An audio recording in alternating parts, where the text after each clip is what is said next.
Hello YouTube, it is your boy Winster and I am back at it again with another video. Hopefully you are having a phenomenal, an amazing, fantastic day. Thank you so much for watching today's video. I appreciate the support. And of course, be sure to turn on the subscribe button and be sure to turn on the notification bell. That way you guys could stay up to date on what comes out on this channel. Shout out to my YouTube channel members. Shout out to Thomas Mead. Shout out to Staying Young. Thank you for the support. For anyone that is curious on what a channel member gets you and all the perks, you guys get a shout out on every full video. You guys also get to decide what type of content drops on this channel. Top of that all, you guys will get early access to every single full video that I drop. So please consider being a channel member if you can. Check out the description box, very active Discord link. TikTok, Twitch, and Twitter. Be sure to follow me on all those platforms. But let's get started on today's video. So today we're going to be doing a deck profile on the Snake Eyes Azamina Fiend Smith deck. This deck is extremely hyped up since the new set Rage of the Abyss came out, and the Azamina cards just seem super powerful and naturally work with the Snake Eyes cards as they should because they're Sinful Spoils cards. This is a 43 card deck list. There have been significant changes to the deck in terms of consistency, not just because of Rhoda, and I'll definitely touch base on some of those consistency changes once we get there, and I'll discuss some of the highlights of the deck. So let's go ahead and get started. So to get started on the deck profile, I think pretty obviously I am playing one Snake Eye Ash and then one Snake Eye Poplar. If you could, I would play more than this, but these are standard cards that every deck needs to play if you're going to be playing this deck. Here is a consistency change. I am playing 2 copies of Snake Eye Oak.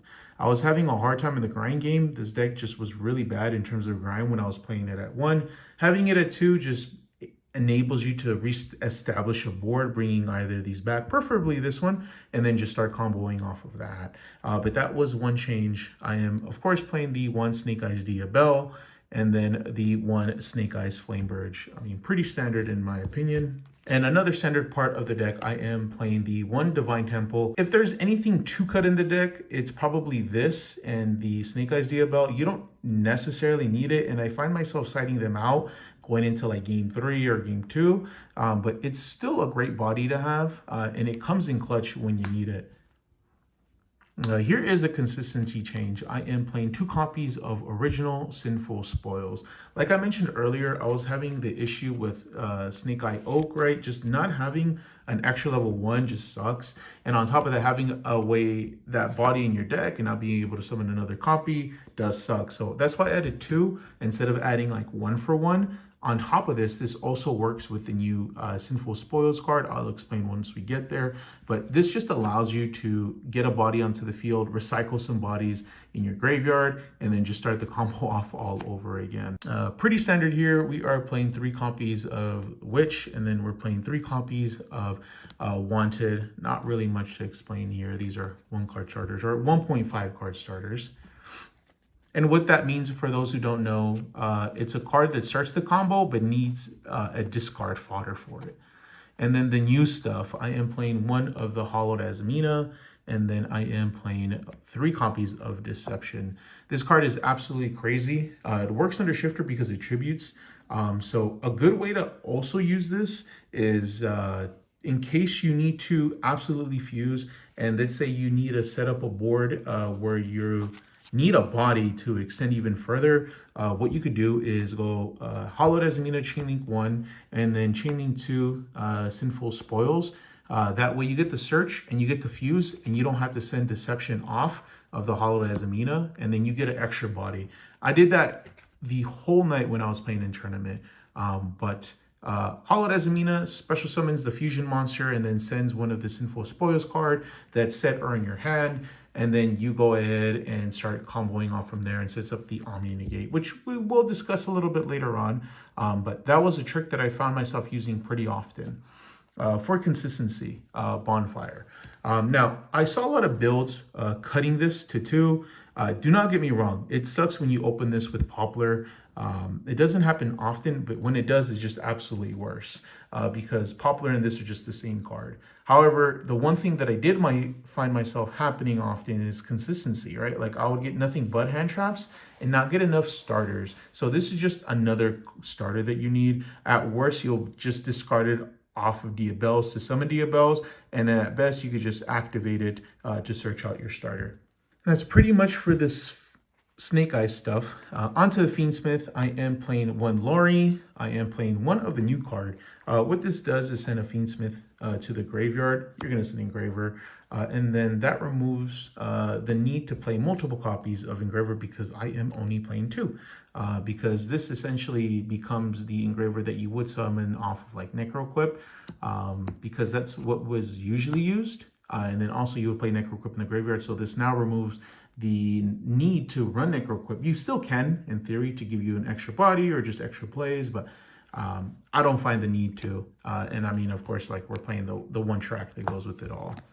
And that's pretty much it for the Fiend Smith stuff. A lot of people are cutting this out too because people are just playing like Snake Eyes Fire King with the Azamina, but I think it's still a pretty good engine. And the last like combo piece, I guess, is Azrune Statue. Card's absolutely crazy, man. Negates an inherent summon. So for those who don't know what this negates, is this negates summons that don't start a chain. For example, Link summoning, Synchro summoning, Exceed summoning. Polymerize or Fusion summoning does not count because those need to be actually activated to fuse. So this negates anything like that. This negates Diabellstar. This negates Fenrir, things like that. But another useful thing that this has come up often is, for example, you have a fully established board and your opponent activates like Dark Ruler or Forbidden Droplet. What you could do is this card would be set, you would activate it to Forbidden Droplet. Hopefully they didn't send a trap, or you activate it to Dark Ruler no more. You're not responding what they're more than likely going to send, which is a spell or a monster, and you're not responding with Dark Ruler no more with a monster. So let's say your opponent chains to this and they do something else. What you would be able to do now is activate your Desiree in response to whatever they activate, or if they don't activate it, response to this. So you're not responding to Droplet, you're not responding to Dark Ruler no more. Desiree will now be able to, once everything resolves, negate the Dark Ruler and or negate the Forbidden Droplet, which is freaking broken and actually came up pretty often. Onto the hand trap lineup, I am playing 3 copies of Effect Veiler, pretty standard. I am playing 3 copies of Nibiru. This is one of the cards that I'm thinking about cutting or changing. It becomes that much worse in this format because Azamina just able to set up a negate before the summon. So this is not as powerful as it used to be. I'm considering to change it to draw, but it's still a great card. If you open the Imperm Effect Veiler combo with this, they'll just negate the Omni and then drop the Nibiru. And then for like rogue matchups, of course, we're playing like the Effect or the Ash Blossom, and then 3 copies of Infinite Impermanence. And I think the big one here that really carried my deck was playing 3 copies of Feralos. Absolutely broken card. When it resolved, like my opponent literally just set like a card and passed, and then I had a starter and was able to fully combo. At worst, right, you just discard it off of like Diabellstar. Because this deck tributes monsters with like Deception and sends cards to the graveyard like Diabell, at worst, you'll just discard it for one of those things and start your combo off. But that's it for the main. As for the extra, I am playing 1 copy of Relinquish Anima. I find myself not using this card. It's as useful as it ever been, right? You drop Nib, you absorb the token or absorb whatever they ended up placing in the wrong spot because people can be a little bit careless. At best, it's probably just the ability to go into like SP Little Knight and negate to get that extra deck monster summon effect off of SP Little Knight. But other than that, it doesn't really have that much use anymore because Poplar isn't as strong being at 1. This isn't as strong either, but it's a good way just to get Poplar into the graveyard if you need it. A 1 Hita. This isn't necessary either, but I do think that you need a Link 2 Fire Monster in your extra deck because there's going to be times where you need to clear out the Promethean Princess just to get it off of the field because sometimes you're not able to combo off correctly because you're interrupted with some sort of hand traps that your opponent presents, so you won't be able to get like the Desiree to negate this to summon something, right? So having a Link 2 Fire is really important. You could do this or Phoenix, Nightmare Phoenix, I mean. And then I play the Zealantis Raging Phoenix combo. Absolutely phenomenal OTK line. The reason I put it in, I was just having a hard time killing, right? Because I didn't have an OTK line. I wasn't playing like Axis Code. Not that Axis Code is bad, but I really like this combo. Just like set everything, summon, pop the Flamebird, summon this, get 3,000 plus 20, 58, right? And then plus 27 and then just swing for game. This is pretty much the Snake Eyes like extra monster lineup. As for like generic stuff, I mean, it's pretty self-explanatory. We play like the one SP, the one IP, and then one the Silhouette Rabbit. Absolutely broken card, man. The fact that it can't be linked to turn that it's summoned is like, you could care less, honestly. It's just the fact that it gives you the trap. And then on top of that, depending on the matchup, right? Once you activate the trap, once it resolves, Rabbit on you chain, pop a spoiler trap on your opponent's side of the field. Like if you're running into like a stun or something, or like lab, you'll just be able to pop something. And if you hit right, hopefully you do, right? But I mean, not the best effect, but a good one, and it does come up. As for the Fiend Smith engine or extra deck monsters, I am playing the one Requiem, the one Sequence, and then the one Desiree. These are all standard. Unfortunately, they nerfed the deck, and this isn't full combo, right? You get the Fiend Smith engine, and you just get full combo, which was absolutely crazy, but still super strong. Oh, yeah, and of course, we're playing Moon of the Closed Heaven. I think this is the card they probably should end up banning, not because of, like, its effect. It's just the fact that it's a light Fiend monster, and you use this to go into this. So any two monsters go into this. So essentially, any two get you into the Fiend Smith engine. Super strong, but this is what connects everything. So if you ban this Konami, then you don't have to worry about the Fiend Smith, even though it's maybe falling off because people want to play like the Fire King stuff.